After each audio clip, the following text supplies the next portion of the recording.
हाँ सर, बस वही अलोंग बी वाला component of A along B वाला क्वेश्चन नहीं आया। बाकी सारे हो गए। हाँ सर, मोस्टली हो गया उसके बाद। किसी को बुकलेट में असाइनमेंट में कुछ डाउट पूछना है? सर एक्सरसाइज 1 में क्वेश्चन 9। हाँ।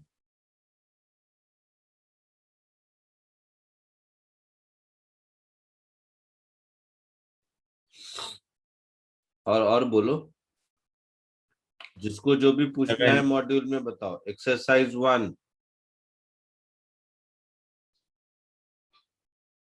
16। 9 सुना, मैं 11 सुना, 16 सुना, और 21। कौन 21। कौन सा? 21। 21। सर 15। 15। 7। कौन सा? 13।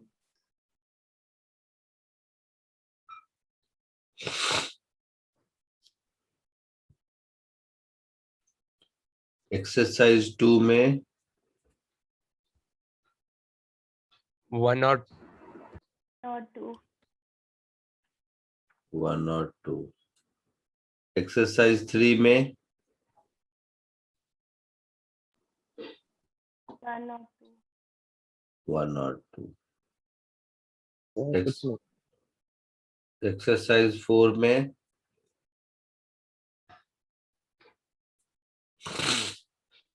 सर 3 का सी। सर 7। सर 4। 6। बाप रे।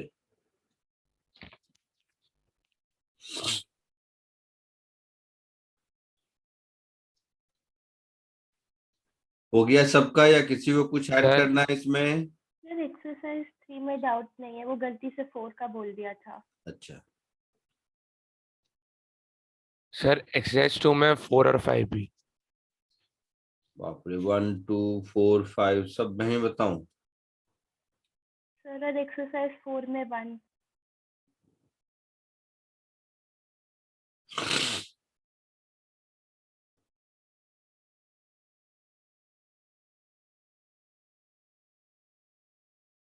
हो गया, शुरू करें? सर असाइनमेंट 4 जो क्रॉस प्रोडक्ट दिया था वो अभी डिस्कस कर रहे हैं।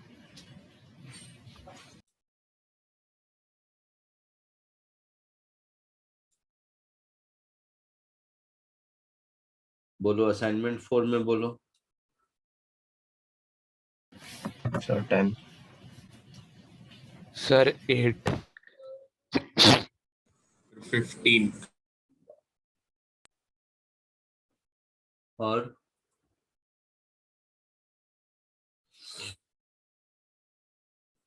सर 12।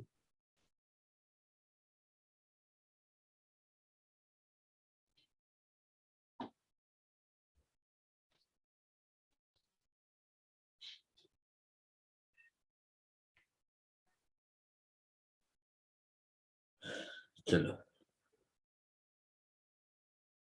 शुरू करते हैं। एक्सरसाइज 1 में 9 11 13 15 16। असाइनमेंट 4 में सिर्फ 11।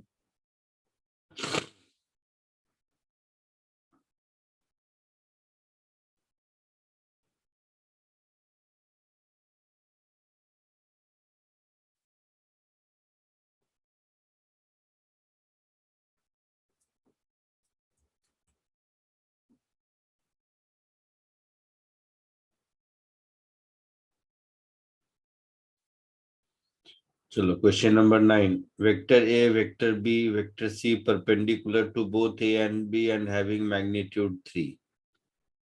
वेक्टर ए और बी किस प्लेन में है? Sir XY। X Y. तो एक्स वाई प्लेन के perpendicular Z plane. Z axis, plane नहीं, जेड एक्सिस होगा। Yes sir. और मैग्नीट्यूड 3 आंसर।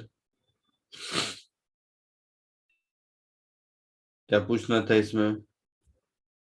सर इसको क्रॉस प्रोडक्ट से भी कर सकते हैं ना? करते रहो, क्यों मेहनत करें जब मुझे दिख रहा है ऐसे ही तो। हाँ सर।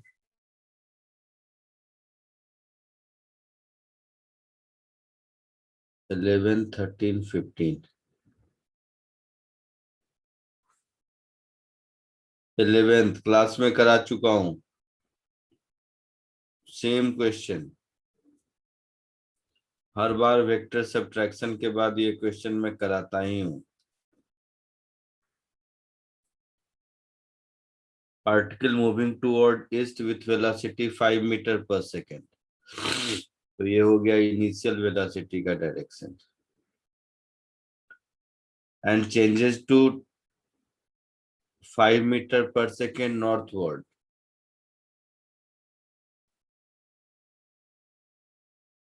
तो ये हो गया फाइनल वेलोसिटी का डायरेक्शन।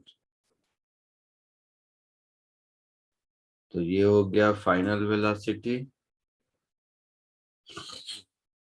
वेक्टर, और ये हो गया इनिशियल वेलोसिटी वेक्टर। दोनों का मैग्नीट्यूड सेम है, तो मुझे delta we by delta D T चाहिए। तो ये final velocity minus initial velocity चाहिए। तो ये हो गया माइनस इनिशियल वेलोसिटी, तो इन दोनों का सम ये हो गया delta we final minus initial.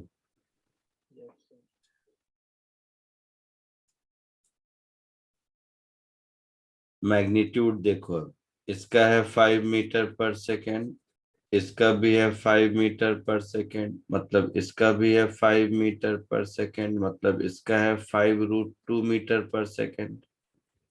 समझ आया? बोलो जिसने पूछा था, जिसने पूछा था उसको चमका कि नहीं?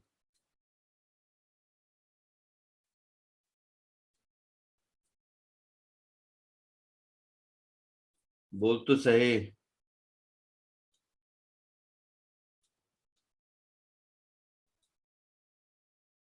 और डायरेक्शन कौन सा हो गया? ये नॉर्थ है, ये ईस्ट है, ये वेस्ट है। North west. North west. आया समझ में जिसने पूछा था? बोलो किसने पूछा था?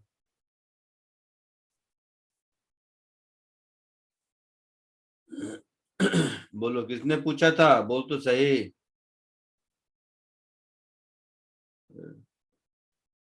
13। ये भी डिस्कस कर चुके होंगे पहले, शुरू में एक बार, और होमवर्क जो दिया था बुकलेट का उस समय डिस्कस नहीं किया था?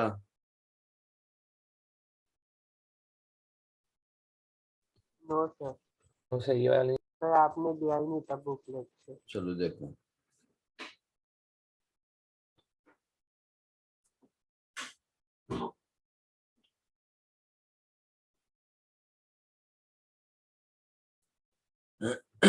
a particle start at 100 ऐसा, तो इनिशियल पोजीशन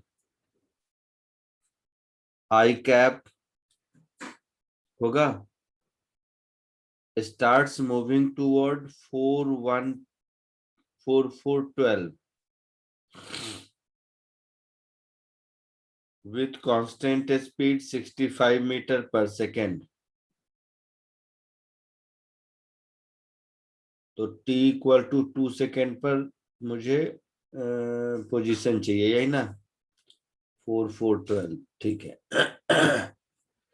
डिस्प्लेसमेंट क्या होगा? Velocity into time. Yes sir.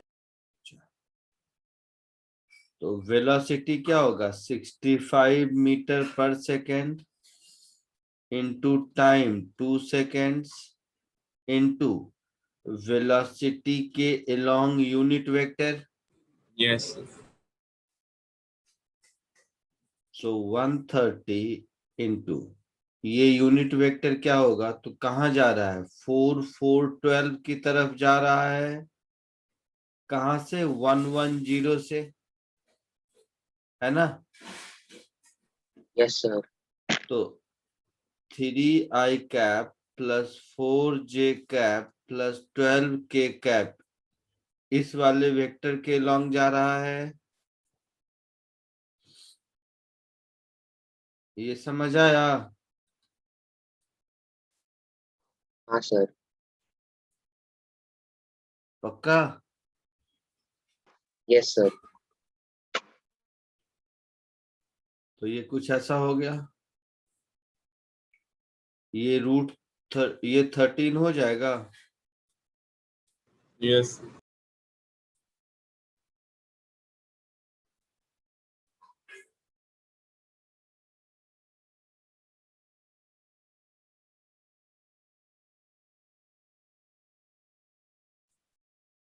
तो 30i plus 40j plus 120k ये डिस्प्लेसमेंट हुआ। तो फाइनल पोजीशन क्या होगा? इनिशियल पोजीशन प्लस डिस्प्लेसमेंट होगा। Yes sir. इनिशियल पोजीशन आई कैप और ये हो गया 30i 40j 120k। तो दोनों मिला के 31i cap plus 40j plus 120k ये कुछ आंसर होगा। चमका कुछ? कॉपी कर लो।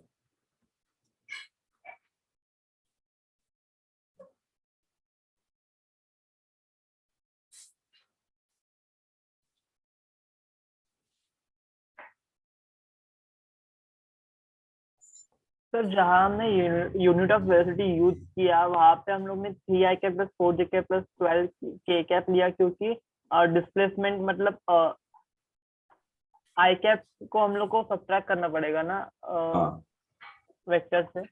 हाँ, तो ए बी लाइन में चल रहा है, ए बी के डायरेक्शन में। तो ए बी के डायरेक्शन में वेक्टर क्या होगा? Position vector of B minus position vector of A. Yes sir. तो आई कैप पर था और 4i जहां भी है 4i 3j 3k जो भी लिखा है वहां जा रहा है। तो दोनों फाइनल माइनस इनिशियल सब्ट्रैक्ट करेंगे ना।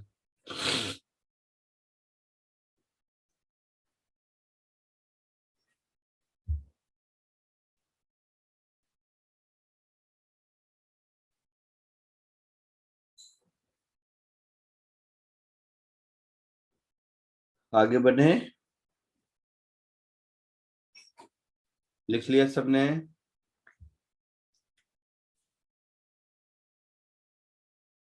Yes sir. Yes 15 16 21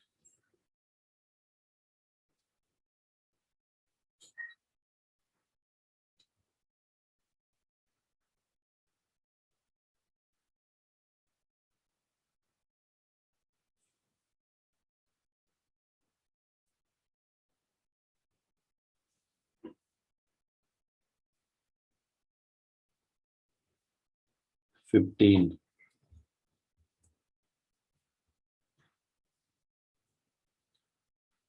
magnitude of resultant of two forces 3p and 2p is r। तो क्या हो गया?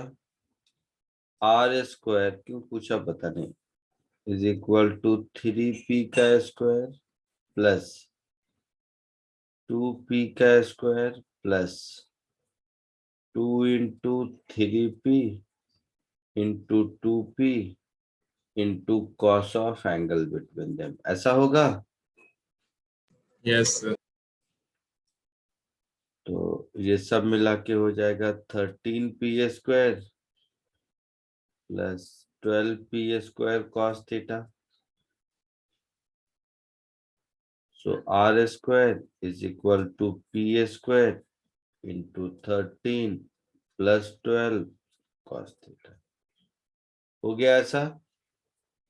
Yes. अब कहता है फर्स्ट फोर्स इज डबल्ड, तो फर्स्ट फोर्स मतलब 3p, तो 3p वाला अब 6p हो गया। Magnitude of resultant is also doubled, मतलब अब 2r हो गया, है ना। Yes. Yes, sir. Angle between two forces, उसमें कोई चेंज हुआ नहीं, तो वही एंगल ढूंढना है। तो अब क्या लिखेंगे, रिजल्टेंट डबल हो गया तो 2r², ये 3p वाला भी डबल हो गया तो 6p², ये वही रहेगा।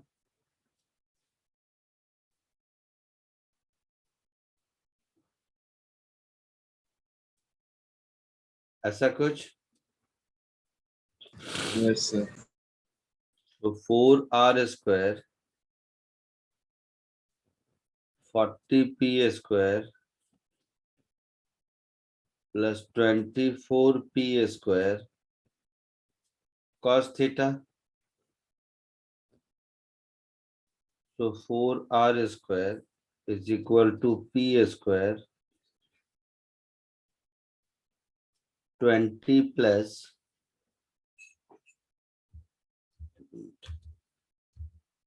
p² कॉमन तो 40 ना, 40 प्लस 24 cos थीटा, Yes. तो मुझे थीटा चाहिए, दोनों को डिवाइड कर दो, दोनों को डिवाइड कर दोगे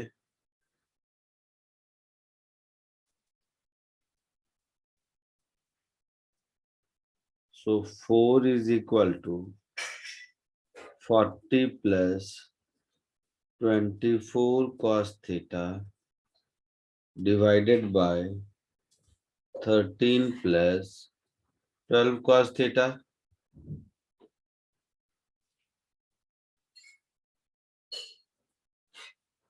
So 52 plus 48 cos theta is equal to 40 plus 24 cos theta, ऐसा लिख सकते हैं। Yes sir. तो इसको इधर ले आओ, so 24 cos theta, इसको इधर ले जाओ, 40 minus 52 minus 12, यही होगा ना। so cos theta minus half, minus half का वैल्यू कब होता है कॉस में, 120 degree. 120 डिग्री। ऐसा कुछ है आंसर, हाँ सर. कॉपी कर लो।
हो गया।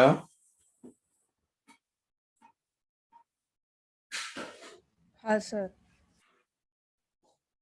आगे बढ़े। Yes sir.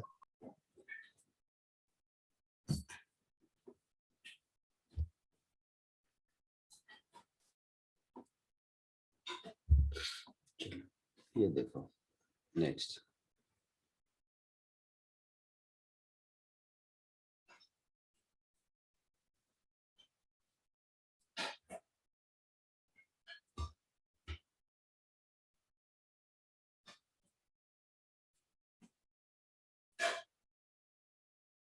three forces P, Q, R are acting at a point in a plane. ठीक है. The angle between P and Q, Q and R are 120, 150. ठीक. तो ऐसा समझो, ये P है, P से 120 पर Q है,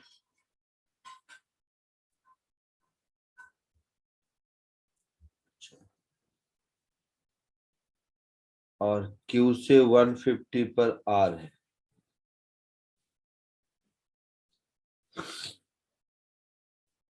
ऐसा कुछ होगा. ये P, ये Q और ये R. P और Q के बीच का एंगल 120,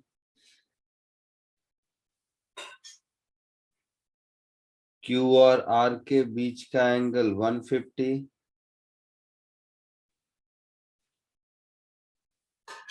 तो ये एंगल 90 होगा. Yes, sir. Sir. Common sense है. अब देखो, अगर ऐसा है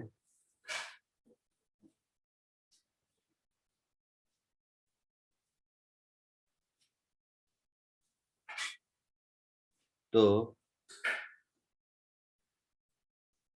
अपने मन से इसको x और इसको y ऐसा ले लो. अब सारे वेक्टर को रिजॉल्व कर दो. ये 120 है, मतलब ये 30 होगा. मतलब Q का इधर वाला कंपोनेंट Q cos 30 होगा, और Q का इधर वाला कंपोनेंट Q sin 30 होगा. होगा. Yes, sir. Yes, sir. तो कॉमन सेंस से सोचो, P Q sin 30 को बैलेंस करेगा और R Q cos 30 को तभी 0 होगा.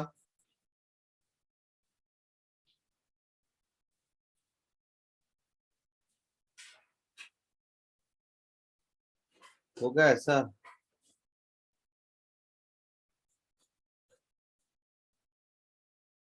ये वाला P इस Q sin 30 के बराबर होगा, और ये वाला R इस Q cos 30 के बराबर होगा, तभी सबका सम 0 होगा. हाँ sir. Yes. So P is equal to Q by 2 और R is equal to √3 Q by 2, है ना. तो मुझे P is to Q is to R पूछा है.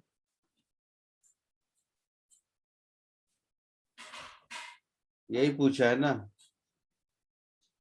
हाँ सर. तो बताओ क्या होगा.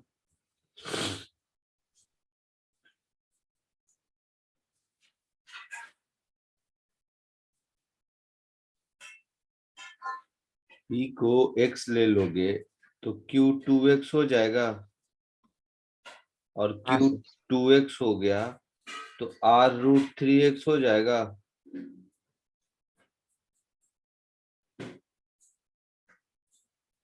समझ रहा है. So 1 is to 2 is to √3.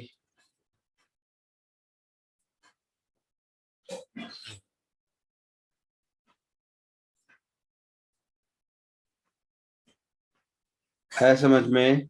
Yes, sir.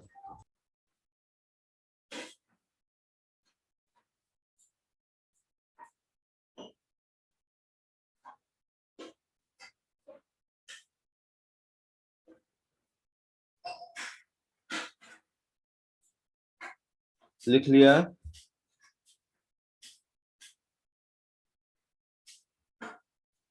Sir but इसका आंसर डी दिया है, √3:2:1.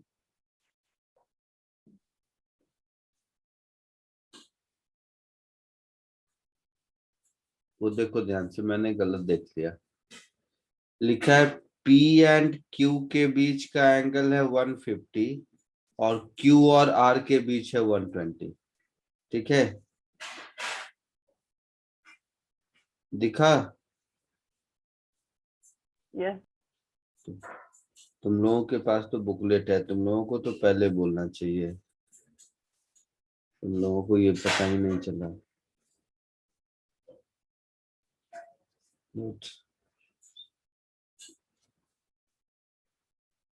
ये 150 है, ये 120 है, तो ये 150 है तो ये 60 हो जाएगा, है ना? तो यहाँ cos 30 की जगह cos 60 हो जाएगा, और यहाँ sin 30 की जगह sin 60 हो जाएगा। आया समझ में? तो यहाँ 30 की जगह 60, यहाँ 60, यहाँ 30 की जगह 60, ठीक है? तो यहाँ √3 नहीं होगा और यहाँ √3 होगा, ठीक है? तो P अगर x है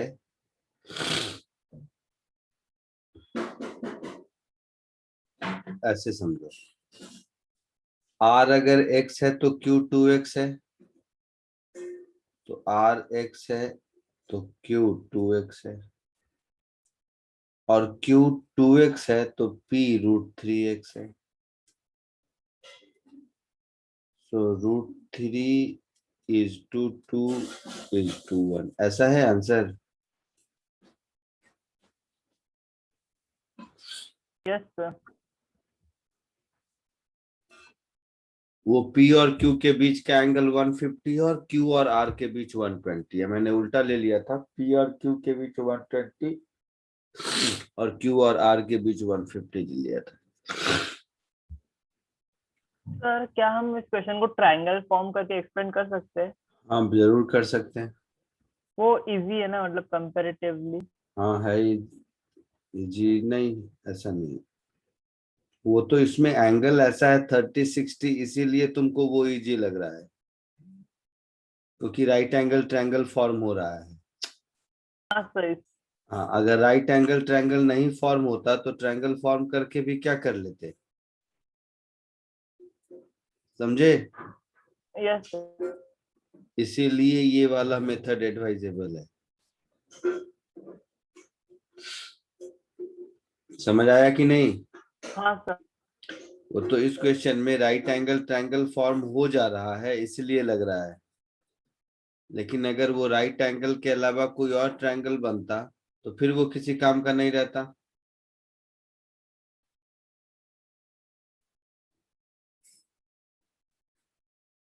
सेकेंड मेथड देखो, 3 वेक्टर का सम 0 है, मतलब तीनों को ट्रायंगल में अरेंज कर सकते हैं। हाँ सर। अच्छा, तो P और Q के बीच का एंगल कितना है? 150। 150, मतलब ये 150 है। Yes sir. Q और R के बीच का एंगल कितना है? सर 120। 120। मतलब ये 120 है। तो यहीं से दिख रहा है, ये हो गया 30 डिग्री, ये हो गया 60 डिग्री, ये हो गया 90 डिग्री। रिजल्टेंट 0 है, मतलब तीनों मिलके एक ट्रायंगल बनाएगा, यस सर। है ना, सेम ऑर्डर में। तो यहां से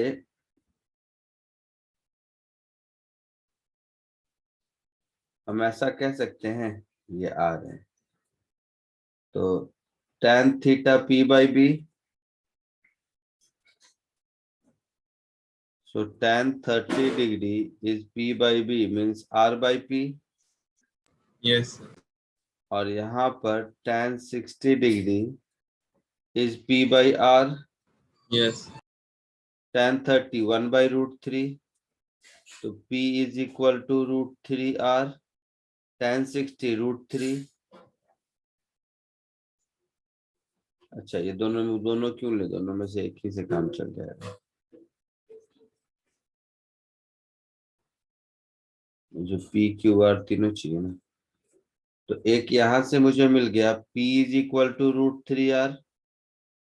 हाँ सर। दूसरा sin 30 P/H,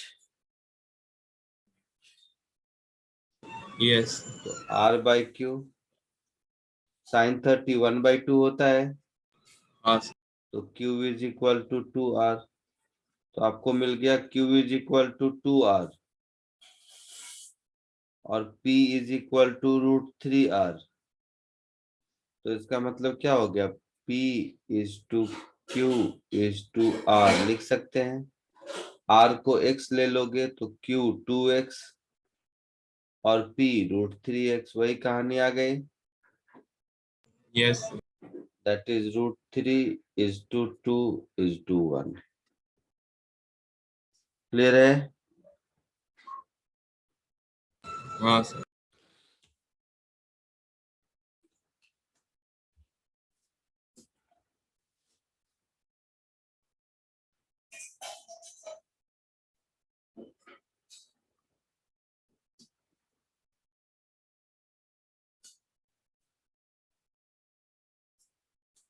आगे बढ़े।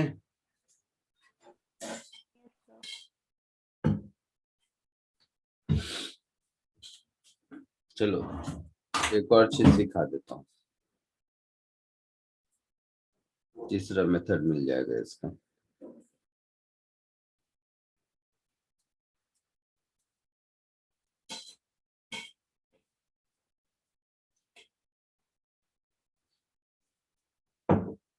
ट्रिग्नोमेट्री में साइन रूल पढ़े हो? A/sin A is equal to B/sin B is equal to C/sin C, ऐसा कुछ? No yes sir. सर।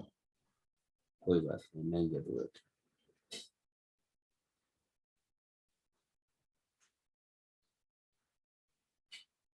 यही वाला सीखो फिर।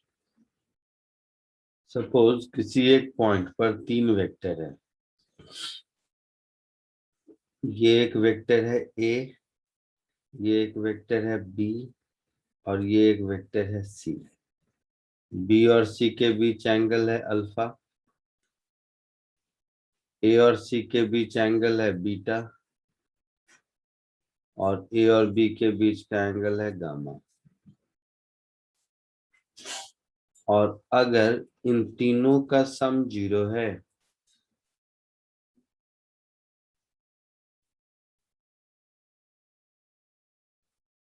then A/sin alpha is equal to B/sin beta is equal to C/sin gamma। ये होता है। नॉर्मल देखोगे तो ये ट्रिग्नोमेट्री का साइन रूल है, बट नाम सब अपना रहता है। इसको वेक्टर के इसमें लामीज थ्योरम कहते हैं,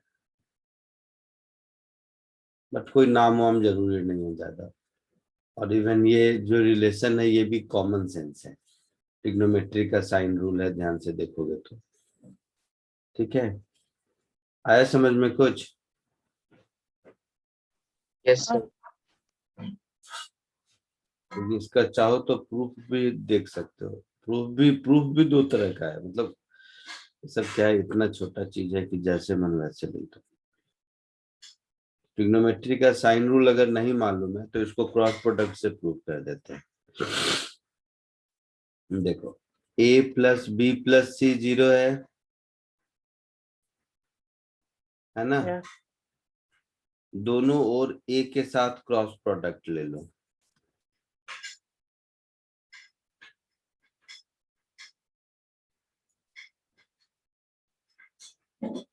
दोनों ओर A के साथ क्रॉस प्रोडक्ट ले लोगे तो A cross A plus A cross B plus A cross C is equal to A into 0, ऐसा कुछ होगा? होगा? Yes sir. तो finally A cross B plus A cross C is equal to 0। इसका मतलब ये हो गया A cross B is equal to C cross A. हो गया।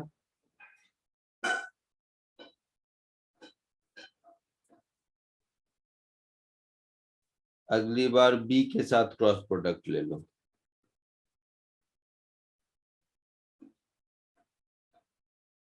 तो अब मैं पूरा नहीं लिखूंगा। बी के साथ अगर लोगे तो कुछ ऐसा मिलेगा, B cross C is equal to A cross B.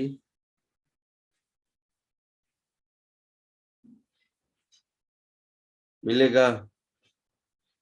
हाँ सर।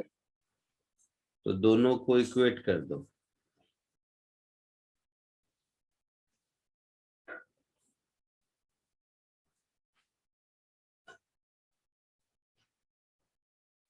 दोनों को इक्वेट कर दोगे तो क्या मिलेगा, A cross B is equal to B cross C is equal to C cross A, ऐसा मिलेगा। So mod A into mod B into A और बी के बीच का एंगल देखोगे डायग्राम में गामा है।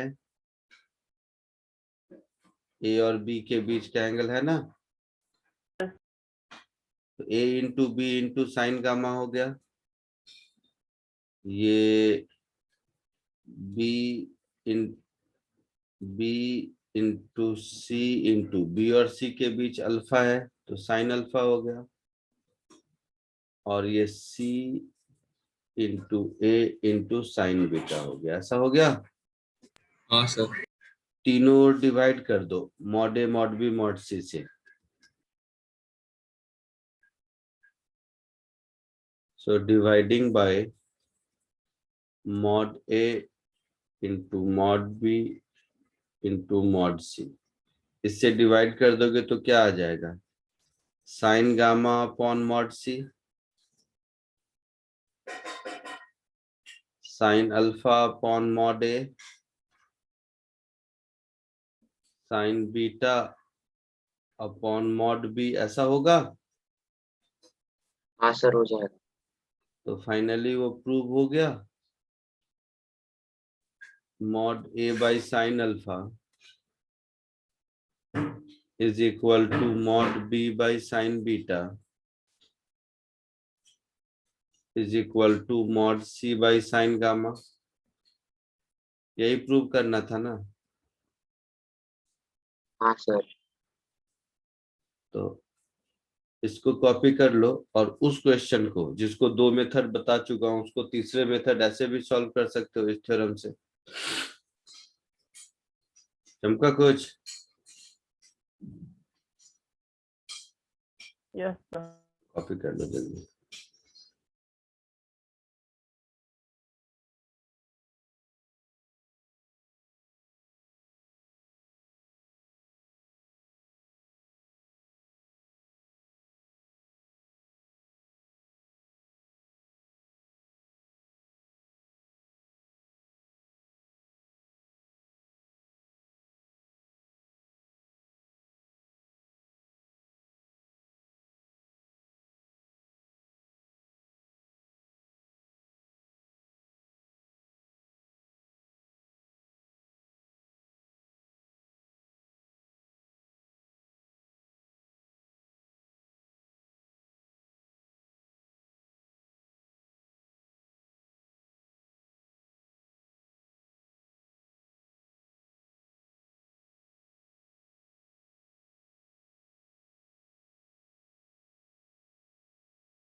हो गया सर।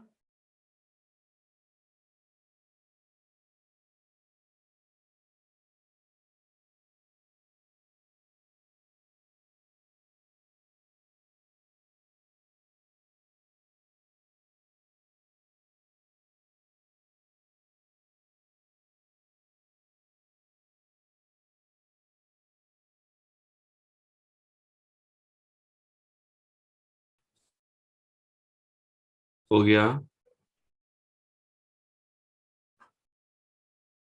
हो गया?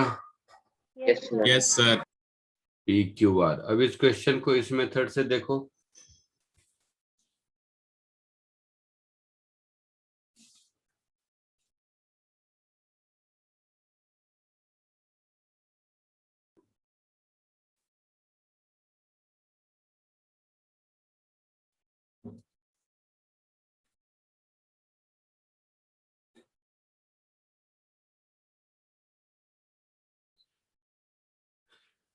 P है,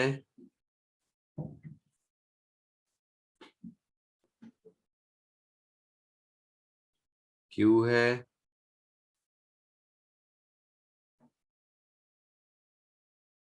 और R है। ऐसा ही कुछ है। P और Q के बीच 150 डिग्री,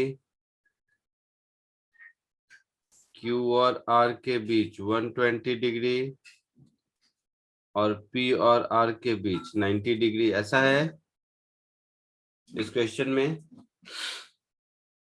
यस। तो लामिस थ्योरम अगर लगाएंगे तो देखो, Q upon sine 90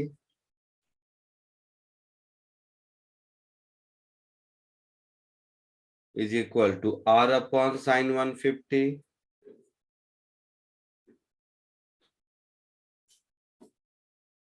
is equal to P upon sine 120। ऐसा होगा? बोलो। यस साइन 90 1 होता है, साइन 150 क्या होता है? हाफ। हाफ। तो ये 2R हो गया। साइन 120 क्या होता है? √3/2। तो ये 2P/√3 हो गया। हो गया? यस तो यहां से मुझे मिल गया P is to Q is to R is √3 is to 2 is to 1। आया समझ में?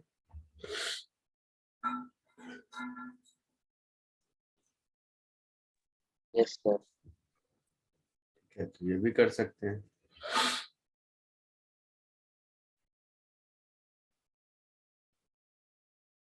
इसके बाद कौन सा था?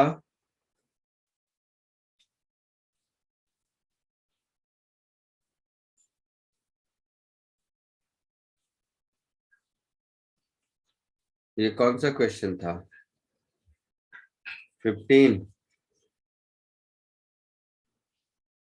Yes sir. नहीं, 16 था।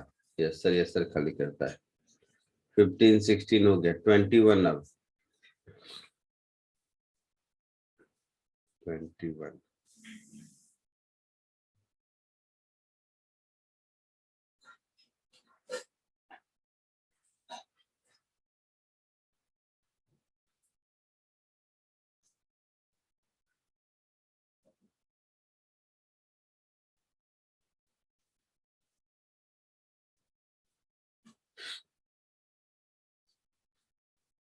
आगे बढ़े।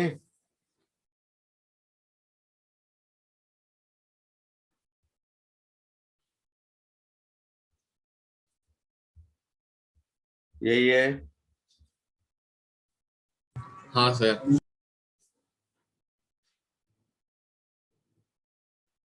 वेक्टर ए दिया है, वेक्टर बी दिया है, प्रोजेक्शन ऑफ बी ऑन ए पूछा है।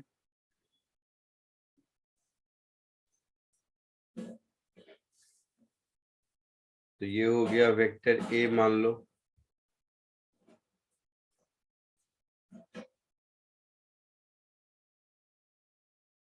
ये हो गया वेक्टर बी मान लो, ये इन दोनों के बीच का एंगल थीटा मान लो, ये पॉइंट ओ, यहां से अगर हम परपेंडिकुलर ड्रॉ करेंगे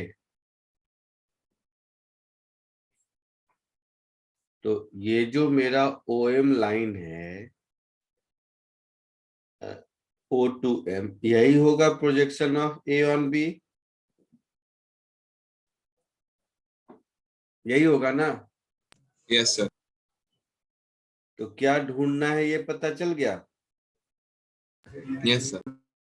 इसमें कोई डाउट किसी को? सर वापस एक चलो बार बता फिर से सकते हो? OM is projection of B on A. Question पढ़ो, देखो, डायग्राम ड्रॉ करो। सॉरी, और फिर बोलो मतलब समझ आया कि नहीं।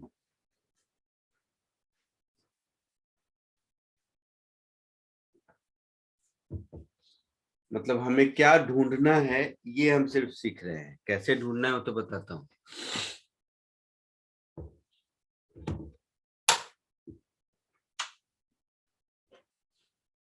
ये बात समझ आया कि मुझे OM वेक्टर ढूंढना है।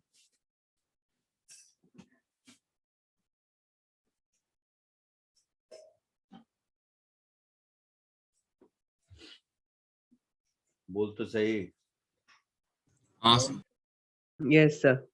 सबको समझ आया? सबको समझ आया कि मुझे OM ढूंढना है? हाँ सर। प्रोजेक्शन मतलब जैसे एक तरह से इसका अरे ये लैंग्वेज है यार, इसका फिजिक्स थोड़े ना है। प्रोजेक्शन वर्ड का क्या मतलब होगा? मान लो साइंस स्टूडेंट तुम नहीं भी होते तो भी कोई पूछता प्रोजेक्शन तो क्या बोलते? किसी चीज के सामने डिस्प्ले करना है। हाँ, तो प्रोजेक्शन बोल दो, शैडो बोल दो, जो मन में आए बोल दो। ये वेक्टर बी का शैडो ए के डायरेक्शन में क्या है ना? Okay sir. फिजिक्स के लैंग्वेज में कंपोनेंट भी बोल सकते हैं, कंपोनेंट ऑफ बी अलोंग ए भी बोल सकते हैं, है ना? बोलो। हाँ सर। देखो, तो OM वेक्टर का लेंथ मैग्नीट्यूड तो OM के बराबर होगा, OM लेंथ के बराबर, और डायरेक्शन किधर होगा? ए के अलोंग, ऐसा होगा। Yes sir. Yes sir. OM length mod B cos theta होगा,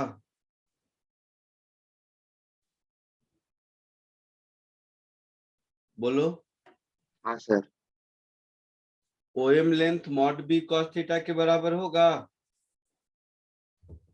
यस सर।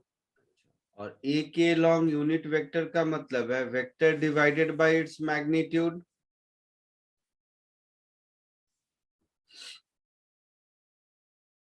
होगा। हाँ सर। हाँ सर।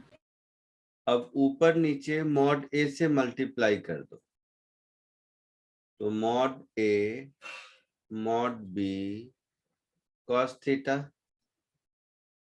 डिनोमिनेटर में मॉड ए का स्क्वायर हो गया, whole multiplied with vector A हो गया, और ये हो गया OM, that is projection of B along A. हो गया?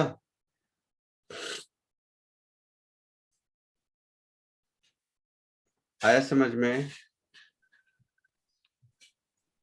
Yes sir. ये हो गया प्रोजेक्शन या कंपोनेंट जो भी बोलो, बी अलोंग ए। यही ए अलोंग बी होता तो क्या होता? अच्छा रुको रुको, इतना नहीं, 2 मिनट और रुको, और थोड़ा ठीक कर देता हूँ इसको मैं, और छोटा कर दो। तो वो जो मैंने ऊपर लिखा mod A mod B cos theta, actual में ये ए डॉट बी हो गया। Yes sir. और छोटा कर लो, कोई फॉर्मूला थोड़ा ना, कॉमन सेंस। तो A dot B upon mod of A का स्क्वायर इंटू वेक्टर ए, ये तुम्हारा हो गया projection of B along A. आया समझ में? यही ए अलोंग बी पूछता तो क्या होता? A dot B upon mod of B square multiplied by vector multiplied by vector B. Vector B होता। कॉमन सेंस है ये,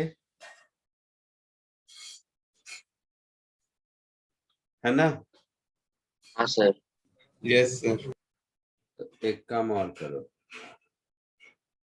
तुम लोग, इसको समझ लो, वैसे है नहीं, कॉमन सेंस है मेरे लिए।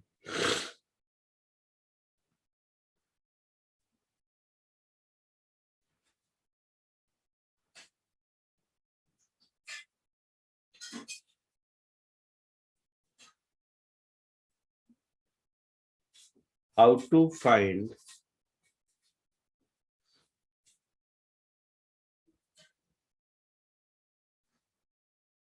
projection of a vector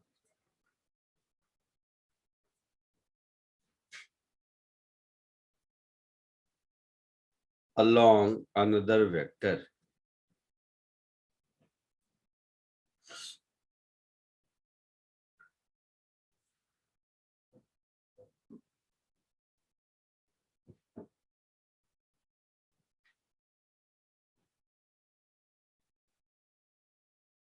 इसको कॉपी कर लो ऐसे।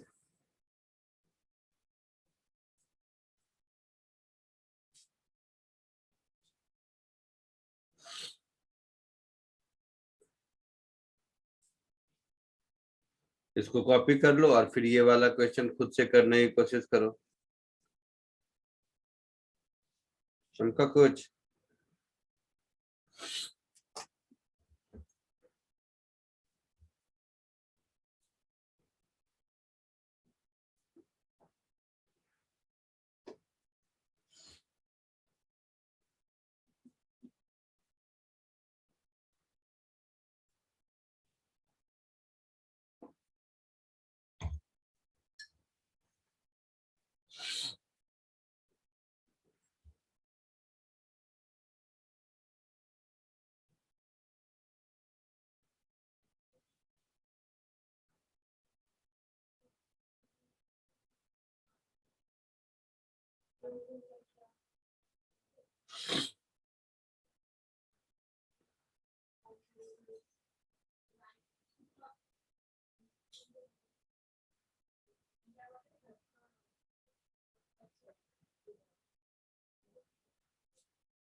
हो गया? यस। वो क्वेश्चन भी सॉल्व कर लिया? हाँ हाँ सर। आगे बढ़े?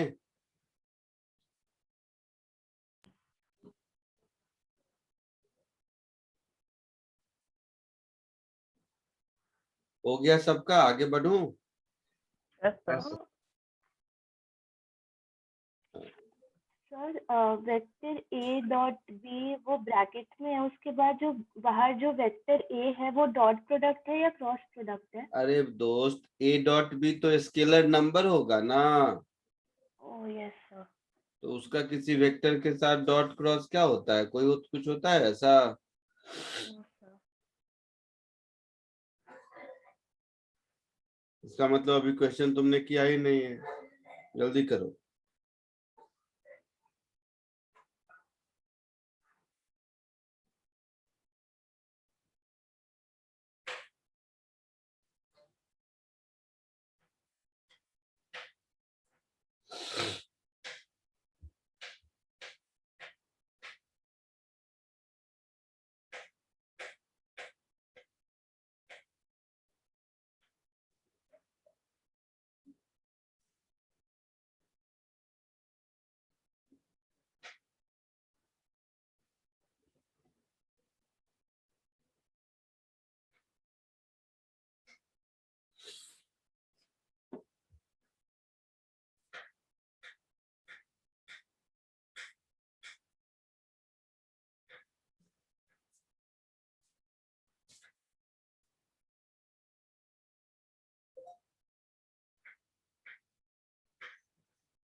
हाँ सर, हो गया।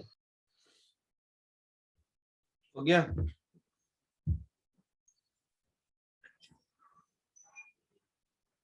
यहीं पर हो गया सबका? आगे बढ़ो? हाँ सर। अच्छा, अब देखो,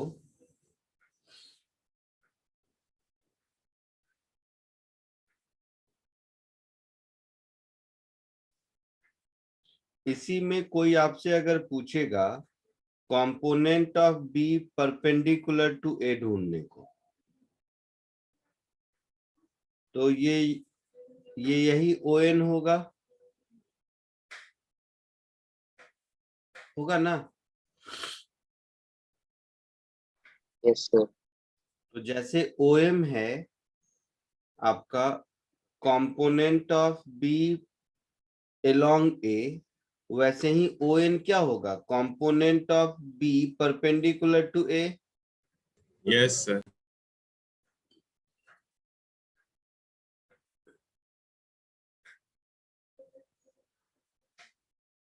ये सब कोई थ्योरी नहीं है, कॉमन सेंस है।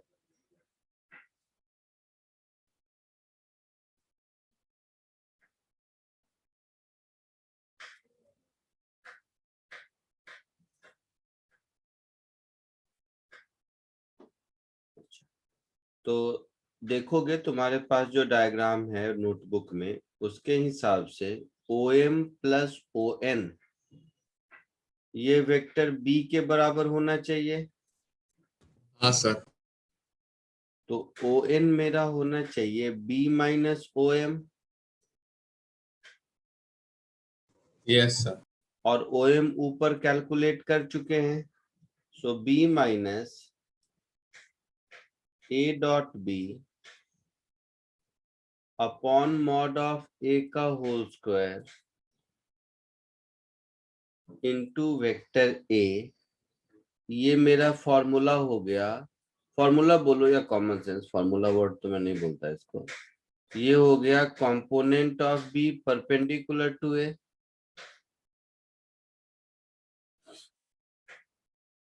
हो गया? आई बात समझ में?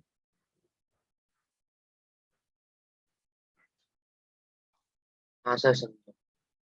ये हो गया component of B perpendicular to ए।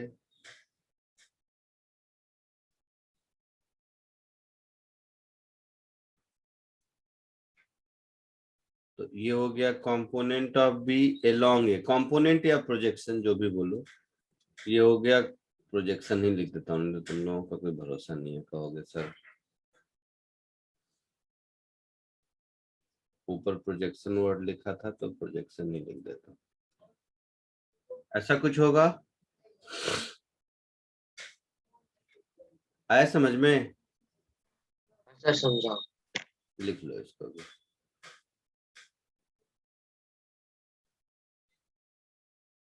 इस क्वेश्चन में पूछा नहीं है, बट कभी पूछे तो ये भी बता सकते हैं।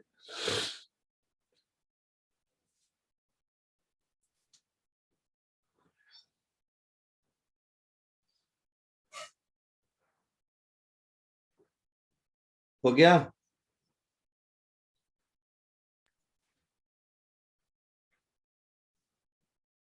आगे बढ़ूं?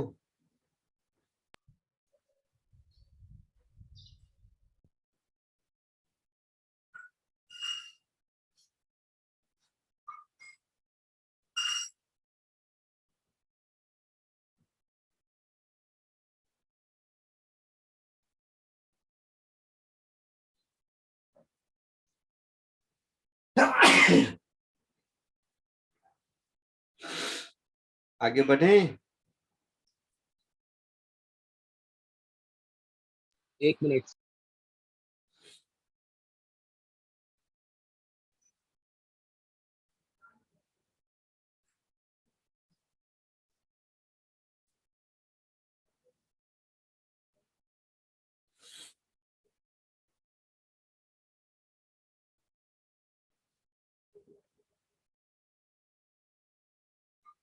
हाँ सर।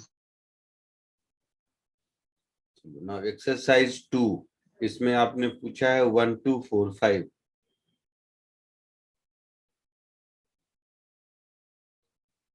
देखो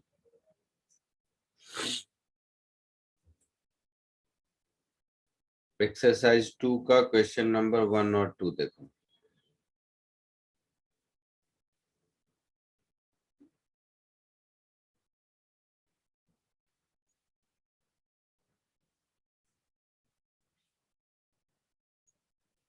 फॉर्मूला इसलिए नहीं बताओ, एग्जैक्ट फॉर्मूला से देखोगे तो नहीं होगा। देखो इधर vector A 3i+4j, B i+j और theta angle between A and B. अब सीधा सीधा ऊपर जो बताया वो फॉर्मूला लगा दोगे तो नहीं सॉल्व होगा, दिमाग साथ में लगाना पड़ेगा। ये ए है,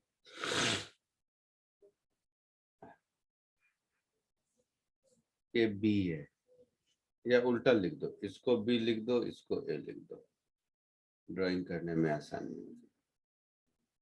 ये ए है और ये बी है और ये angle between A and B कुछ ऐसा है। तो आपसे क्या पूछा है, which of the following statement is correct. उसमें से component of A along B, ऐसा वाला दो स्टेटमेंट है, यस सर। है ना। तो देखो मैं बार बार कह रहा हूँ, फॉर्मूला लगाओगे तो लगेगा पता नहीं क्या है, और बेसिक याद रखोगे तो हो जाएगा। तो component of A along B जो कुछ भी होगा उसका मैग्नीट्यूड तो ए कॉस थीटा के बराबर होगा।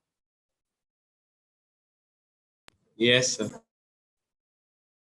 तो मॉड ए कॉस थीटा के बराबर होगा। तो ये यहाँ भी दिख रहा है, ये यहाँ भी दिख रहा है, चलेगा। अब डायरेक्शन किधर होगा, बी के लॉन्ग। Yes sir. तो बी वेक्टर दिया हुआ है, तो बी के लॉन्ग यूनिट वेक्टर क्या दिख रहा है, ठीक है। i+j/√2। Yes sir. तो ए होगा, होगा। हाँ होगा। हाँ सर। बाकी दो ऑप्शन है कॉम्पोन। अब देखो सीधा फॉर्मूला में पुट करते तो नहीं आता ना, हाँ सर। तो इसीलिए फंडामेंटल समझना जरूरी है। फॉर्मूला और मूलर नाम का कुछ होता नहीं है।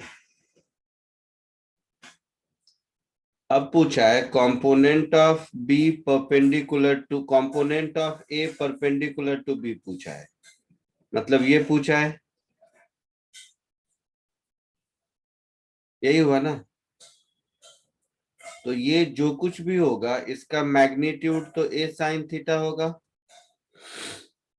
Yes sir. अच्छा, तो वो इसमें भी है, वो इसमें भी है। अब इसका डायरेक्शन यहाँ पर i minus j by root two है, यहाँ j minus i by root two है। अब दिमाग लगाना है, कोई फॉर्मूला काम नहीं देगा, कोई शॉर्टकट काम नहीं देगा, दिमाग काम देगा सिर्फ। दिमाग क्या लगाना है? किसी ने किया है घर में? कोई बताएगा क्या दिमाग लगाना है? देखूं तुम लोग का क्या हाल है, बोलो।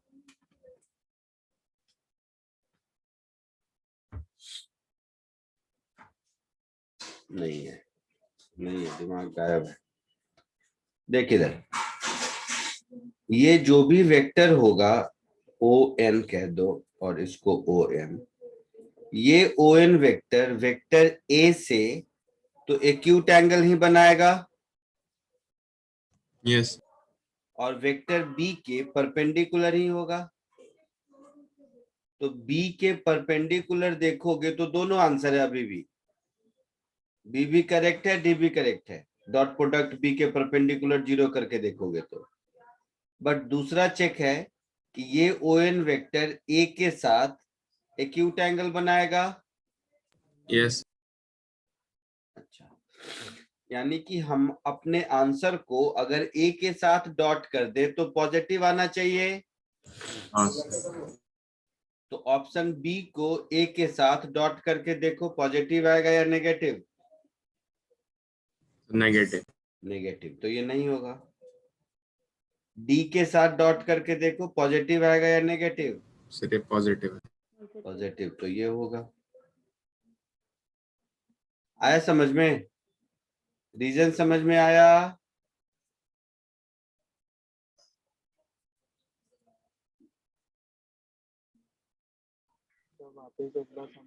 बस वापस खाली इसीलिए सुनते हो कि जैसे ही खत्म हो तो वापस बोलो। क्या बताऊं वापस? कुछ सुना है तो बोलो कि क्या नहीं समझा। सुना तो होगा ना, मैं कुछ कुछ बोल रहा था, तो उसमें कहां तक समझा क्या नहीं समझा बोलो, मैं वापस 2 बार और बताता हूँ। लेकिन पहले बताओ कि क्या बताऊं। ये कोई नई तरीका हुआ कि वापस ऐसे बता दो, टू द पॉइंट बोलो कि ये पॉइंट वापस समझाइए, बोलो क्या बताऊं वापस। सर ए साइन थीटा समझा, लेकिन बाद में जो डॉट प्रोडक्ट किया हाँ। एंड पॉजिटिव वगैरह आया ना वो वाला। वो नहीं समझा। तो डॉट प्रोडक्ट का होमवर्क ठीक से किया कि नहीं? देखो, इसका magnitude mod A sine theta होगा, हाँ या ना? हाँ तो हमारे आंसर का magnitude mod A sine theta होना चाहिए, होना चाहिए। हाँ। तो ऑप्शन बी में भी ऐसा है, ऑप्शन डी में भी ऐसा है। अब हमारे आंसर का डायरेक्शन वेक्टर बी के परपेंडिकुलर होना चाहिए। यस। तो ये कैसे चेक करेंगे? हम अपने आंसर को बी के साथ डॉट करके देखेंगे कि जीरो आता है या नहीं। हाँ सर राइट। तो जो आंसर दो आपके पास है बी और डी, उसको वेक्टर बी के साथ डॉट करके देखो तो जीरो आता है कि नहीं।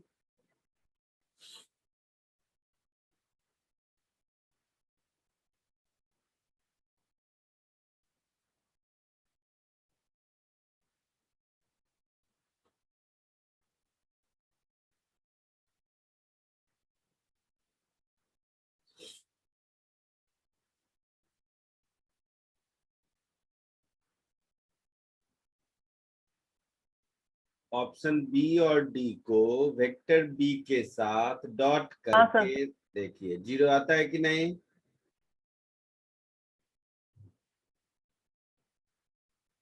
बोलो।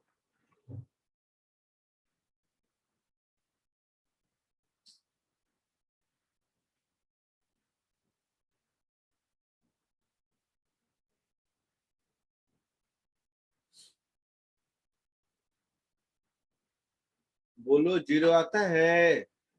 हाँ सर। कौन सा ऑप्शन जीरो आता है? डी।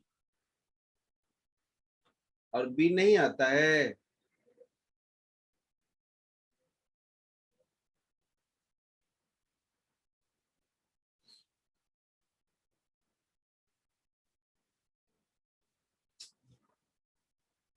बी और डी दोनों में आता होगा। हाँ। तो इससे भी चेक नहीं हुआ। अब तीसरा, डायग्राम देख के बता सकते हैं कि वेक्टर ओ एन और वेक्टर ए के बीच एक्यूट एंगल होगा। यस। यानी कि वेक्टर ओ एन को वेक्टर ए के साथ डॉट करेंगे तो पॉजिटिव आना चाहिए। हाँ दो सर, वेक्टर का समझा। डॉट प्रोडक्ट पॉजिटिव होता है, मतलब एंगल एक्यूट है, सिखाया था। Yes sir. तो फिर अब ऑप्शन बी और डी को वेक्टर ए के साथ डॉट करके देखेंगे, पॉजिटिव आना चाहिए। Yes sir. तो ऑप्शन बी में नेगेटिव आ रहा है।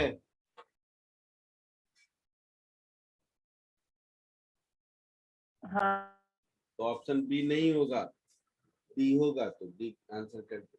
तो ये तीन चेक है। हो सकता है पहले वाले चेक से ही आंसर आ जाए, तो नहीं आया। दूसरे वाले से आ जाए, उससे भी नहीं आया। तो तीसरा वाला ये लगाया, इससे आया। आया समझ में? यस। क्वेश्चन नंबर 2, पता नहीं क्यों पूछा है। इससे इजी क्वेश्चन क्या होगा? वेक्टर ए और बी दिया हुआ है, तो unit vector perpendicular to A, parallel to A, perpendicular to B, ये सब चेक करना है। तो परपेंडिकुलर टू ए ये है या नहीं, तो ए के साथ डॉट करके देखो है या नहीं। Yes sir. है? नहीं सर। नहीं सर नहीं। ए के साथ इसको डॉट करोगे तो जीरो नहीं आएगा? कैसी बात करता है?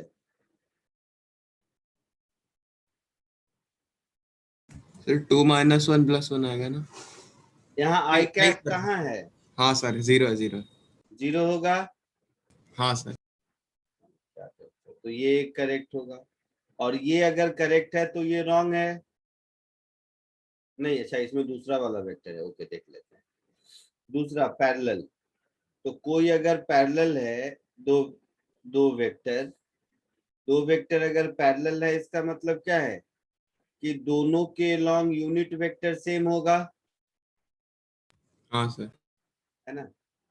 तो ए के लॉन्ग यूनिट वेक्टर में डिवाइडेड बाय √6 हो जाएगा। Yes sir. तो ये भी करेक्ट है। आया समझ में? ये तो आपका ए कैप ही है ना?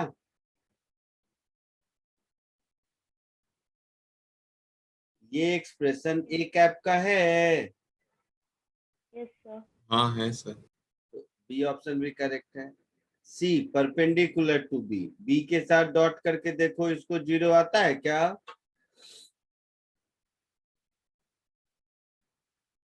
Yes sir.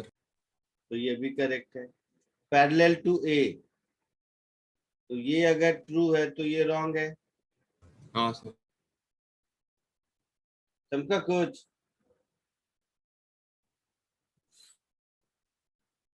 बोलो। यस। तो एक्सरसाइज 2 में क्वेश्चन नंबर 1 हो गया, 2 हो गया, अब 4, 5।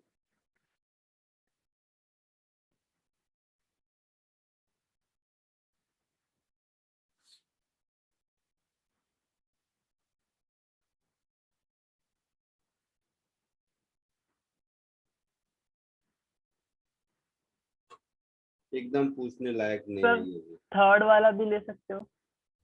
नहीं, देखता हूँ। सर 5 समझ आ गया। ये तो इसमें भी दिया होगा। असाइनमेंट में भी दिया होगा शायद। यस सर, आ गया। Which of the following expression are meaningful? तो ये वेक्टर और ये भी वेक्टर, दो वेक्टर का डॉट मीनिंगफुल है। Yes, sir. यहाँ दो वेक्टर का डॉट स्केलर है। नहीं होगा सर। स्केलर का वेक्टर के साथ डॉट कोई मीनिंग नहीं है ना। हाँ सर। स्केलर का वेक्टर के साथ क्रॉस कोई मीनिंग नहीं यस। है ना। तो और यहाँ पर डॉट या क्रॉस कुछ नहीं लिखा है बीच में, हाँ सर। तो ये भी चलेगा क्योंकि स्केलर मल्टीप्लाइड बाय वेक्टर है। आया समझ में। हाँ sir. Fourth, two vector A and B lie in one plane, C lies in different plane। तो A और B अगर एक प्लेन में है तो इन दोनों का रिजल्टेंट उसी प्लेन में होगा। यस A प्लस बी तो ए बी के प्लेन में ही होगा ना। हाँ सर। और C अगर दूसरे प्लेन में है तो तीनों मिलके कभी जीरो नहीं हो सकता। हाँ सर। A plus B plus C में ये तीनों मिलके कभी जीरो नहीं हो सकता क्योंकि A प्लस बी तो ए बी के प्लेन में ही आएगा ना। और C कह रहा है डिफरेंट प्लेन में है, तो इन तीनों का सम कभी जीरो नहीं हो सकता, can not be zero. Lies in the plane A and B wrong है ना। हाँ sir. Lies in the plane different from any of the three vectors wrong. C तो उस प्लेन में होगा ही, तो ये भी रॉन्ग है। क्लियर है। चमका कुछ। सर लास्ट पॉइंट क्लियर नहीं है। A प्लस बी जो लाइन होगा कुछ भी हो और C एक दूसरा लाइन होगा, तो अब जो इन दोनों का रिजल्टेंट होगा वो किस प्लेन में होगा। A प्लस बी जिस प्लेन में है और C ये दोनों लाइन मिलकर जो प्लेन बनाता है उसी में होगा ना। हाँ सर। अब तुमको लगता होगा A प्लस बी तो वो प्लेन होगा जिसमें A और B है, ऐसा नहीं है। ए बी एक प्लेन बनाने के लिए दो लाइन चाहिए। जैसे I प्लस जे से एक्स वाई प्लेन बनेगा, yes sir. But J plus के से वाई जेड प्लेन बनेगा, यस सर। हाँ है सर। ना। समझ रहे हो। तो A प्लस बी से वाला लाइन जो भी होगा और दूसरा एक C वाला लाइन है, ये दोनों लाइन मिला के एक प्लेन बनेगा। हाँ सर। और बोलो। एक्सरसाइज 2 के बाद 3 में 1 3 4 6 सॉरी 4 में 1 3 4 6 7 सब मुझे ही बताना है। एक्सरसाइज 4 देखो।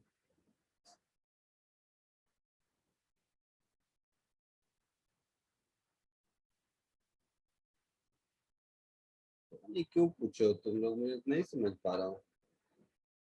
Exercise 4 question number 1। सर नहीं, आप समझ में आ गया। अच्छा अब आ गया तो उसको छोड़ दो। वही डॉट क्रॉस है, कौन मीनिंगफुल है, ऐसा वैसा कुछ तो लिखा है। Yes sir. अच्छा, इसके बाद क्या है, 1 के बाद कौन सा था। सर 3। 3 4 6 7 ओके 3 4 6 7।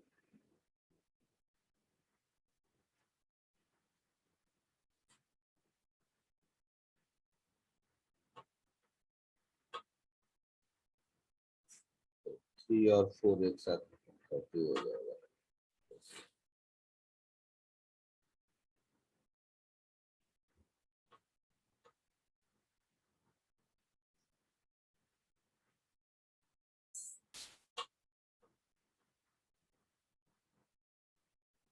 देखो in unit vector notation, what is R is equal to A minus B plus C, A, B, C. A, B, C मालूम है?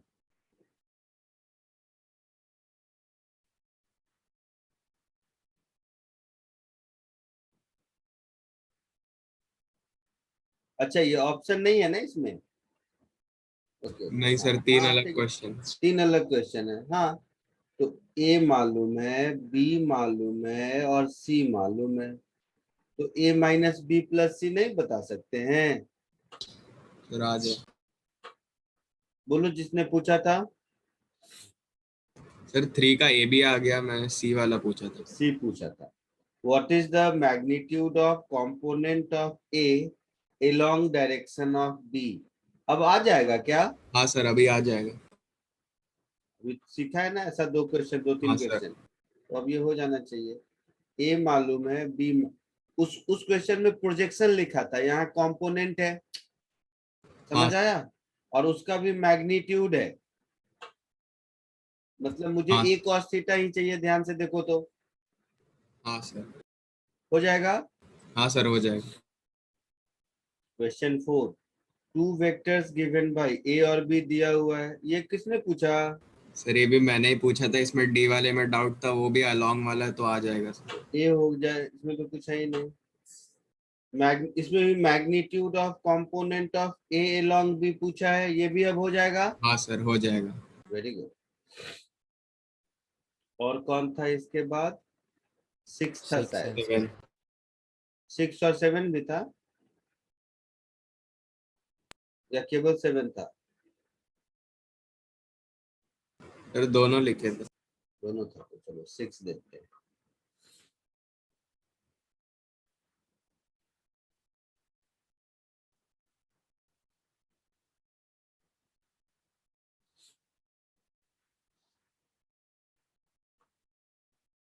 A vector with magnitude 8 meter. हाँ, ये थोड़ा लेंदी काम है, चलो देख लो। क्वेश्चन इजी है, क्वेश्चन में डिफिकल्टी नहीं है, बट लेंदी काम है। A vector whose magnitude is 8 meter is added to vector A which lie along x axis। तो देखो, एक एक लाइन सिर्फ पढ़ते हैं। तो वेक्टर A को मैं लिख देता हूं ए आई कैप, और वेक्टर B मुझे नहीं पता क्या है, बट इसका मैग्नीट्यूड 8 मीटर है। ठीक है ऐसा? हाँ sir. The sum of these two vectors is a third vector which lies along y axis। इसका मतलब हो गया कि a प्लस b जो कुछ भी है उसका आई कैप का कोफिशिएंट 0 है, हाँ सर। जे कैप का कोफिशिएंट कुछ होगा, और के कैप का कोफिशिएंट 0 है। ये पक्का है? Yes sir. And the magnitude is twice the magnitude of A, मतलब ये 2a है, क्योंकि a प्लस बी का मैग्नीट्यूड तो यही होगा ना। फिर आई कैप नहीं है, के कैप नहीं है, केवल जे कैप है और ट्वाइस है, तो ये 2a है। Yes sir. What is magnitude of A, मतलब मुझे a की वैल्यू निकालनी है। क्लियर?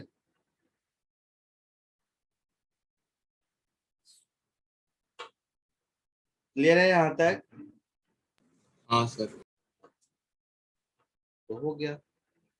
तो क्या करो, ऐसे करो, ए आई कैप प्लस बी के बारे में मुझे कुछ नहीं पता, मुझे ये पता है कि बी का मैग्नीट्यूड 8 है।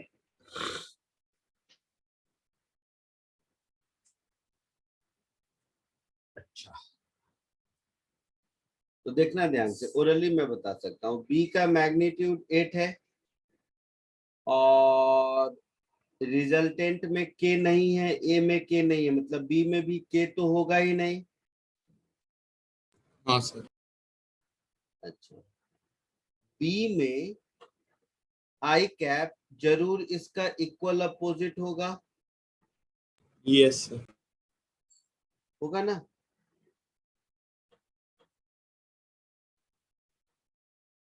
रुको रुको, थोड़ा और आसान कर देता हूँ आपके लिए, थोड़ा और आसान कर देता हूँ। ऐसे इसको ऐसे लिख देता हूँ, B X something i cap plus B Y something j cap, ऐसा। और ये 8 है, मतलब B X square plus B Y square is 8 square, ऐसा होगा। Yes sir.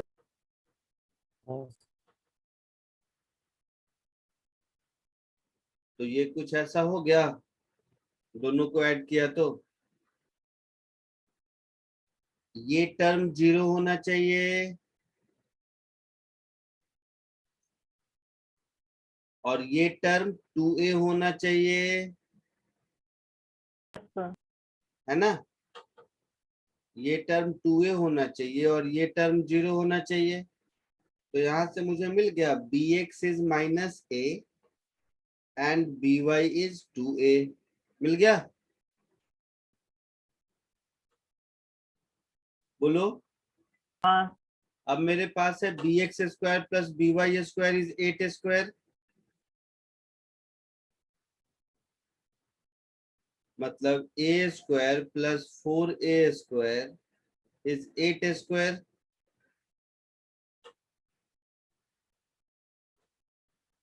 हाँ सर। ओ, क्या गलत कर दिया मैंने? 8 स्क्वायर आएगा, 8 ए स्क्वायर नहीं आएगा। हाँ 8 स्क्वायर होगा, 8 स्क्वायर ऐसा। So 5a square is 8 square. So a is 8 upon root 5, ऐसा कुछ है आंसर? Yes sir. आया समझ में? कोई फिजिक्स नहीं है इसमें, ये वो लैंग्वेज वैंग्वेज ऐसा लिखा है कि वो पजल टाइप का लगता है, अदरवाइज है चिंदी।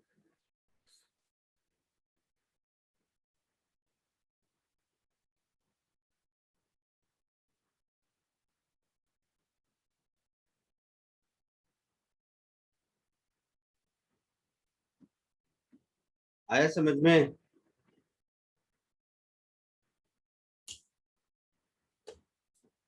आगे बढ़ूं?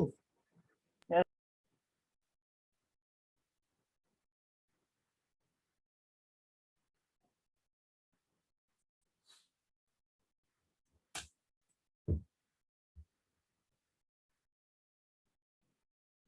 7th में पूछा था।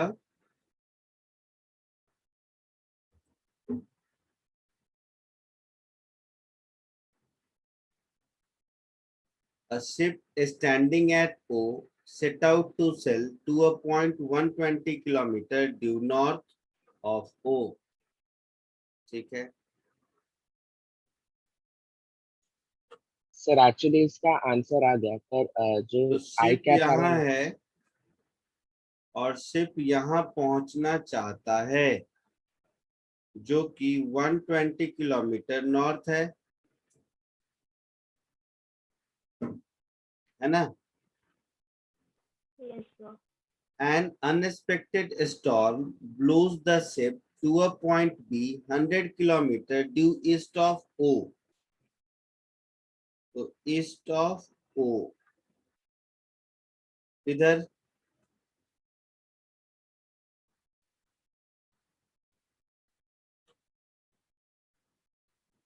तो ये 100 किलोमीटर हो गया।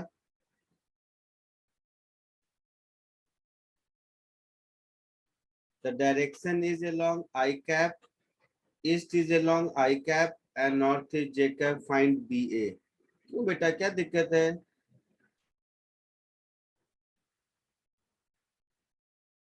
तो BA वेक्टर चाहिए मुझे ना,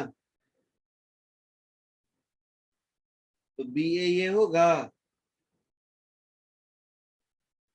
यस सर। तो BA क्या होगा? Position vector of A minus position vector of B, यही होगा ना? हाँ सर।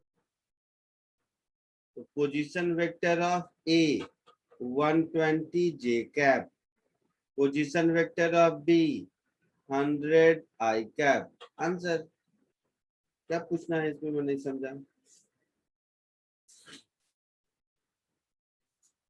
है यही आंसर? देखिए तो हाँ सर यही आंसर। तो सर शायद मेरी कैलकुलेट मतलब मैंने कुछ गलती की है, तो मेरा +100 आ रहा था। तो ये बुकलेट की कहानी खत्म। सर मॉड्यूल में एक क्वेश्चन था, उसमें था कि मतलब टाइम को मैग्नीट्यूड भी है, डायरेक्शन भी है, तो वो वेक्टर हुआ क्या? पर सर कहाँ, चुप कर, टाइम को कहाँ डायरेक्शन है? तुम्हें मालूम है टाइम का डायरेक्शन? हाँ सर, वही पूछना था कि टाइम को डायरेक्शन तो नहीं होती। नहीं, गलत है ये। ठीक है सर। Assignment 4 question number 8, 10, 11, 12, 15। अरे अब करके देखोगे ये सब खुद हो जाएगा, फिर भी चलो मैं इतना कर देता हूँ। 8, 10, 11, 12, 15। Assignment 4 question number 8।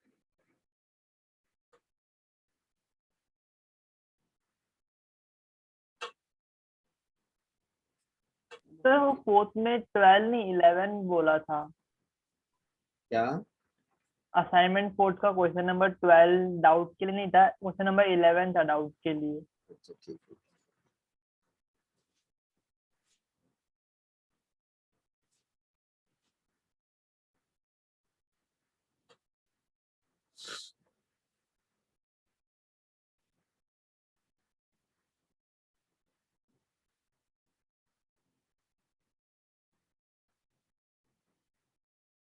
एट में देखो,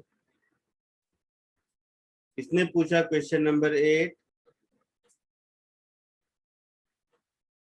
बोलो, बोल तो सही।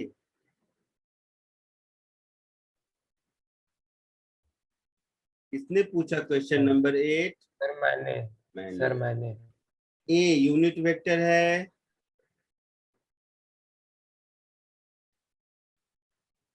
कि नहीं? नहीं। कैसे नहीं? कैसे चेक करते हो कोई वेक्टर अगर है तो यूनिट वेक्टर है या नहीं? सर मैग्नीट्यूड 1 होगा। हाँ सर। तो इसका है 1। हाँ सर। ए यूनिट वेक्टर है, बी यूनिट वेक्टर है। हाँ सर। हाँ सर। ए क्रॉस बी क्या होगा?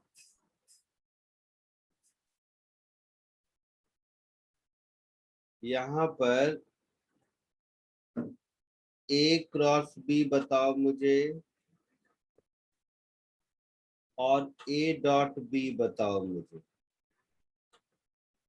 सर ए डॉट बी तो 0 आ जाएगा। ए डॉट बी 0, मतलब ए और बी परपेंडिकुलर है। हाँ सर।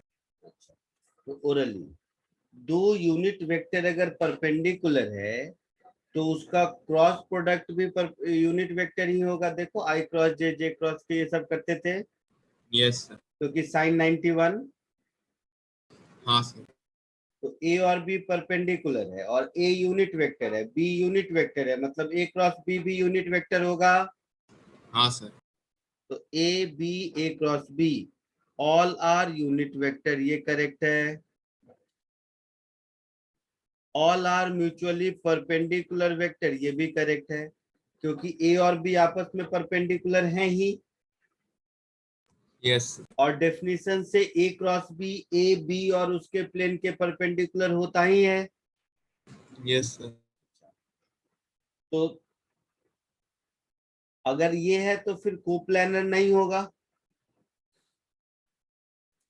क्योंकि A cross B A B plane के परपेंडिकुलर वाले प्लेन में है ना, तो कोप्लानर नहीं होगा।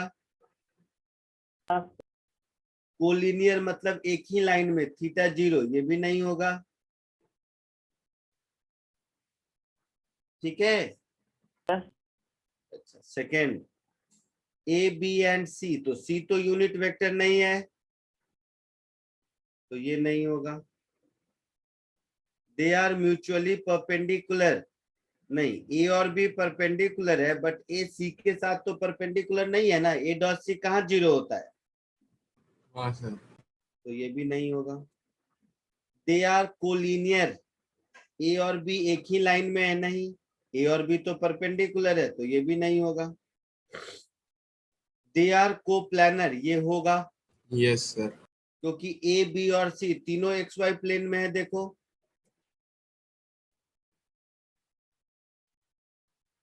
क्लियर है? हाँ क्यों पूछा तुम लोगों ने? ए क्रॉस बी यूनिट होगा, ए क्रॉस बी म्यूचुअली परपेंडिकुलर भी होगा ए के साथ, कोलिनियर नहीं होगा, कोप्लानर नहीं होगा। आया समझ में? हाँ सर। अच्छा, C cross A and A plus B, अब चेक कर सकते हो खुद से। हाँ सर। ए प्लस बी तो यूनिट नहीं होगा, √2 होगा उसका मैग्नीट्यूड, है ना। दूसरा सी क्रॉस ए तो के कैप में होगा, तो परपेंडिकुलर भी नहीं होगा, तो पी नहीं होगा, क्यू नहीं होगा। आया समझ में? Yes sir. नहीं, परपेंडिकुलर तो होगा। सी क्रॉस ए, सी और ए दोनों के परपेंडिकुलर है और ए के प्लेन के भी है। सी क्रॉस ए के कैप में आएगा ना, यस सर। और ए प्लस बी आई जे में रहेगा, हाँ सर। तो ये परपेंडिकुलर तो होगा। दूसरा कलर ले लो। तो इसका ये होगा। अब परपेंडिकुलर है तो कोलिनियर नहीं हो सकता, और ये सी क्रॉस ए के प्लेन से अलग होगा तो कोप्लानर भी नहीं हो सकता। ये आंसर होगा तुम्हारा। ठीक है। सेवेंथ के बाद कौन सा था?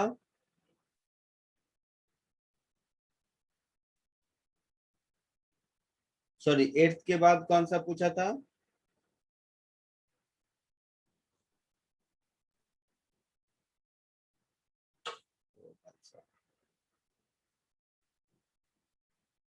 सर 12 पूछा।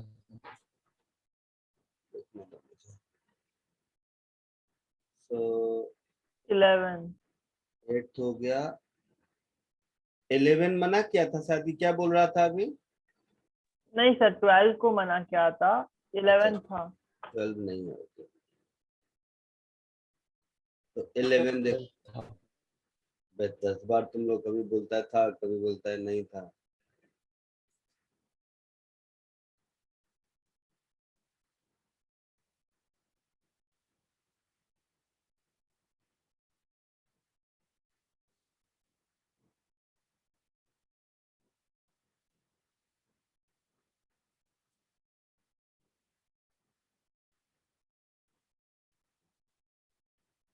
तुम लोगों को ज्योमेट्रिकल मीनिंग पढ़ाया था मैंने यस सर। क्रॉस प्रोडक्ट का। यस हाँ sir, 2 into area of triangle. हाँ, ये हो जाएगा, ये भी वही है। ए बी सी क्या है? पोजीशन वेक्टर है ऐसा? हाँ सर। तो पॉइंट ए का पोजीशन वेक्टर ए लिखा हुआ है क्वेश्चन में, पॉइंट बी का पोजीशन वेक्टर बी लिखा हुआ है क्वेश्चन में, पॉइंट सी का पोजीशन वेक्टर सी लिखा हुआ है क्वेश्चन में, वेक्टर सी, और इन तीनों को मिलाकर एक ट्रायंगल बनता है ऐसा क्वेश्चन में लिखा हुआ है। लिखा हुआ है। हाँ सर। तो ये वाला वेक्टर क्या होगा? b minus a। b minus A. ये वाला वेक्टर क्या होगा? c minus b। c minus B. इन दोनों का क्रॉस प्रोडक्ट लेके देखो।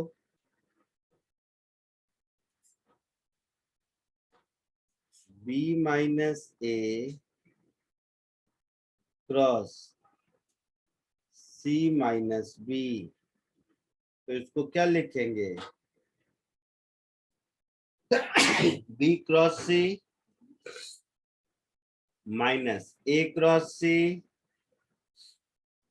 Minus 0 plus A cross B, ऐसा है। हाँ सर। मतलब ये है आपका A cross B plus B cross C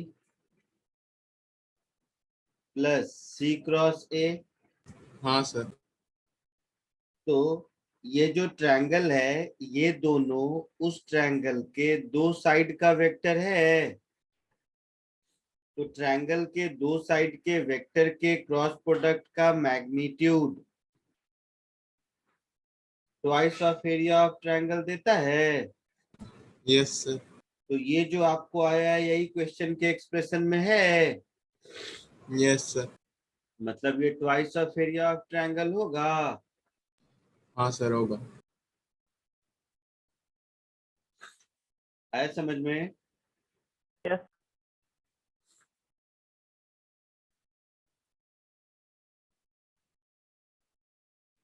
copy कर लो।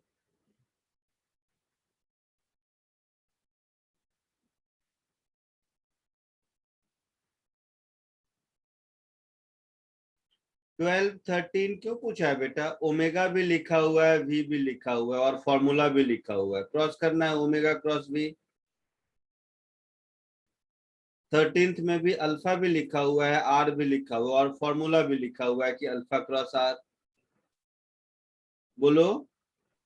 हाँ सर। नहीं, जिसने पूछा वो बताओ।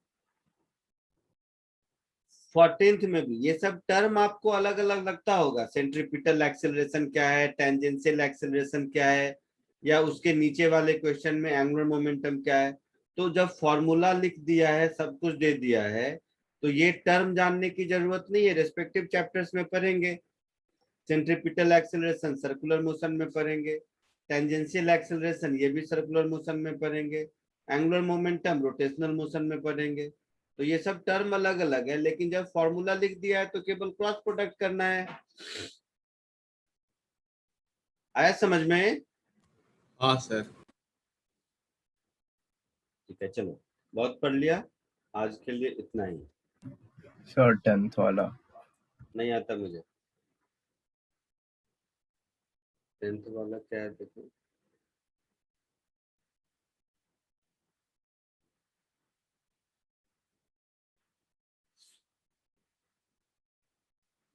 भाई साहब वो मस्त है, लेकिन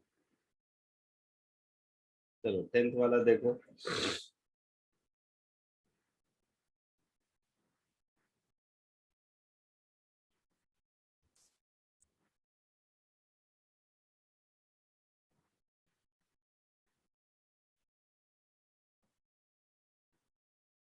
टॉर्क होता है moment of force R cross F. अब देखो, फोर्स दिया हुआ है, पार्टिकल पी का पोजीशन वेक्टर दिया हुआ है और टॉर्क अबाउट क्यू निकालना है, ऐसा। तो ये हो गया क्यू जिसका कोऑर्डिनेट है 2,3,1। ये हो गया पी जिसका कोऑर्डिनेट है -1,2,3। तो ये जो लाइन हो गया Q टू P, ये हो गया R, और P पर जो फोर्स लग रहा है, कुछ भी कहीं भी लगे मुझे नहीं मतलब, ये हो गया F। F दिया हुआ है, ये R मिल जाए तो हमारा काम चलेगा। Yes sir.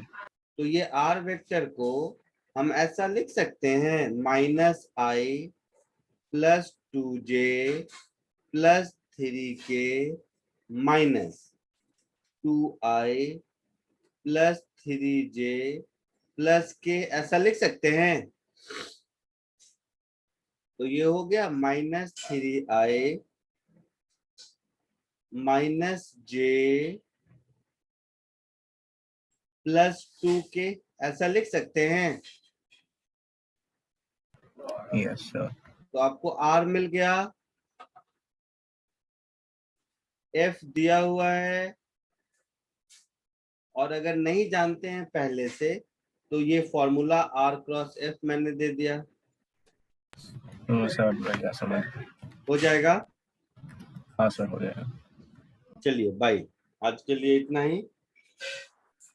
सर वेक्टर्स के बाद क्या स्टार्ट करेंगे? हाँ वेक्टर खत्म, वेक्टर खत्म। सर इसके बाद क्या करेंगे? नया चैप्टर करेंगे, लॉज ऑफ मोशन नया चैप्टर है वो करेंगे, ठीक है। चलिए bye. Bye sir, thank you. Bye sir, thank you. Bye sir, thank you.